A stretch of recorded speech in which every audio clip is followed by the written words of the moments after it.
विद्यार्थी मित्रों आज आप धोरण 7 ની અંદર विषय विज्ञान ની અંદર असाइनमेंटનું સોલ્યુશન કરવાના છે। વિદ્યાર્થી મિત્રો આજે આપણે પ્રશ્ન નંબર 2 તફાવત લખો એનું સોલ્યુશન કરવાના છીએ। વિદ્યાર્થી મિત્રો આપણે આગળની વિડીયોમાં પ્રશ્ન 2 સુધી સંપૂર્ણ સોલ્યુશન કરી ચૂક્યા છીએ। એ વિડીયો તમે આપણી ચેનલ પર જોઈ શકો છો।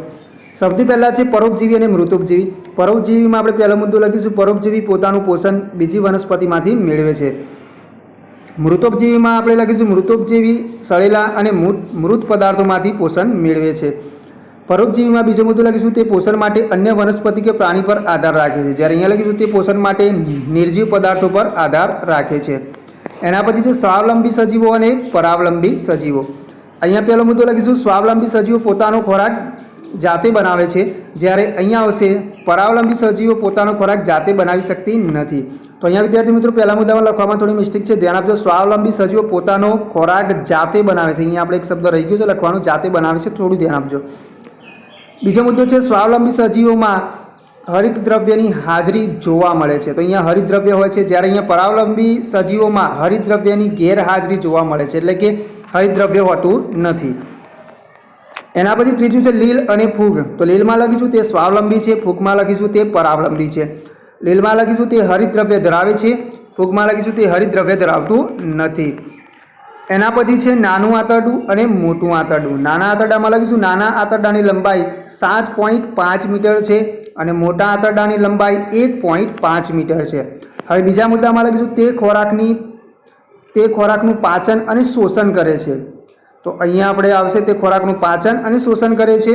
મોટા આંતરડામાં લખીશું તે ફક્ત પાણી અને ક્ષારોનું શોષણ કરે છે, તો તે ફક્ત પાણી અને ક્ષારોનું શોષણ કરે છે। અહીંયા છે આગળનો તફાવત, એમાં છે ક્લિનિકલ થર્મોમીટર અને લેબોરેટરી થર્મોમીટર। તો અહીંયા લખીશું ક્લિનિકલ થર્મોમીટરમાં 35°C થી 42°C સુધીનું તાપમાન માપી શકાય છે। તો અહીંયા માપી શકાય છે ભૂલમાં લખાયું છે વિદ્યાર્થી મિત્રો, તો અહીંયા ધ્યાન આપીશું। અહીંયા બાળકોએ લખ્યું છે એટલે વિદ્યાર્થી મિત્રો થોડી ભૂલ છે, તો અહીંયા હું સાચા શબ્દો છે બોલું છું, તો તમે ધ્યાન આપજો। तो अँ मापी शकाय है एवं लखीशू, ज्यारे अहींया आवशे तेमां 10°C थी 110°C सुधीनुं तापमान मापी शकाय छे, बराबर। तो अहींया पण माथी लख्युं छे, तेनी जग्याए आवशे मापी शकाय छे। एना पछी छे क्लिनिकल थर्मोमीटरमां खांच होय छे, ज्यारे अहींया आवशे लेबोरेटरी थर्मोमीटरमां खांच होती नथी।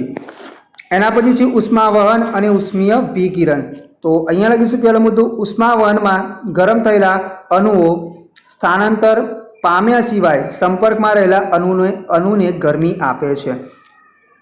उष्मावहन में गरम थयेला अणुओ छे स्थानांतर पाम्या सिवाय संपर्क में रहेला अणुने गरमी आपे छे, ज्यारे अहींया उष्मीय विकिरण में आवशे गरम पदार्थमांथी गरमी माध्यमने गरम कर्या सिवाय सीधी दूर रहेला ठंडा पदार्थने मळे छे। पछी छे अहींया आ रीतमां माध्यम जरूरी छे, ज्यारे अहींया आवशे आ रीतमां माध्यम जरूरी नथी।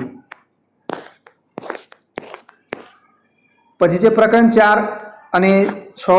तो एमां जोईए 4 થી 6 में एसिड अने बेज। तो अहींया लखीशुं पहेलो मुद्दो एसिड में ते स्वादे खाटा होय छे अने स्पर्शे दाहक होय छे, ज्यारे अहींया ते स्वादे तुरा अने स्पर्शे चीकना होय छे। तो अहींया विद्यार्थी मित्रों चीकना आवशे, अहींया तमने कदाच चीडना वंचातुं हशे, परंतु अहींया क छे लखवामां थोड़ी मिस्टेक छे, એટલે चीकना होय छे। પછી બીજો મુદ્દો આવશે તે ભૂરા લિટમસ પત્રને લાલ બનાવે છે, જ્યારે અહીંયા આવશે તે લાલ લિટમસ પત્રને ભૂરું બનાવે છે। એના પછી છે એસિડ અને ક્ષાર। तो अहींया एसिड में लखीशुं ते स्वादे खाटा होय छे, ज्यारे अहींया आवशे क्षार में आवशे ते स्वादे खारा अने तुरा होय छे। तो अहींया विद्यार्थी मित्रों आपणे ध्यान आपीशुं ते स्वादे खाटा होय छे, अहींया भूलमां खाटे लखायेलुं छे, तो ए ध्यान आपजो। एना पछी जे बीजो मुद्दो ते भूरा लिटमस पत्रने लाल बनावे छे, ज्यारे अहींया लखीशुं ते लिटमस पर कोई असर करता नथी। एना पछी छे भौतिक फेरफार अने रासायनिक फेरफार। तो एमां आपणे पहेलो मुद्दो लखीशुं के तेमां पदार्थ भौतिक गुणधर्मों जेवा के पदार्थनो आकार कद रंग अवस्था में फेरफार थाय छे, ज्यारे रासायनिक फेरफार में लखीशुं तेमां पदार्थना रासायनिक गुणधर्मों में फेरफार थाय छे। तो अहींया विद्यार्थी मित्रों पदार्थना आकार कद रंग अवस्था में फेरफार थाय छे, ज्यारे अहींया छे पदार्थना रासायनिक गुणधर्मों छे तेमां फेरफार थाय छे। बीजा मुद्दामां लखीशुं तेमां नवा गुणधर्मों वाला पदार्थों उत्पन्न थता नथी, अने आवशे तेमां नवा गुणधर्मों वाला पदार्थों उत्पन्न थाय छे। એના પછી છે જારક શ્વસન અને અજારક શ્વસન. તો અહીંયા લખીશું તે ઓક્સિજનની હાજરીમાં થતું શ્વસન છે, જ્યારે અજારક શ્વસનમાં લખીશું તે ઓક્સિજનની ગેરહાજરીમાં થાય છે. બીજો મુદ્દો લખીશું તેમાં ગ્લુકોઝનું સંપૂર્ણ દહન થાય છે, જ્યારે અહીંયા આવશે તેમાં ગ્લુકોઝનું શ્વસન અંત પ્રમાણમાં ઘણી ઓછી શક્તિ મુક્ત થાય છે. અંતે પ્રમાણમાં ઘણી ઓછી શક્તિ મુક્ત થાય છે. તો અહીંયા લખીશું કે તેમાં ગ્લુકોઝનું શ્વસનના અંતે પ્રમાણમાં ઘણી ઓછી શક્તિ મુક્ત થાય છે. પછી છે શ્વાસોશ્વાસ અને શ્વસન. તો અહીંયા લખીશું તે એક ભૌતિક કે યાંત્રિક ક્રિયા છે, જ્યારે અહીંયા લખીશું શ્વસન માટે એક દેહધાર્મિક ક્રિયા છે. અહીંયા લખીશું તે શ્વસન અંગો દ્વારા થાય છે, જ્યારે અહીંયા લખીશું તે શરીરના બધા જ જીવિત કોષોમાં થાય છે. તો વિદ્યાર્થી મિત્રો આગળ નવી વિડીયોમાં આપણે નવા પ્રશ્નો સાથે ફરીથી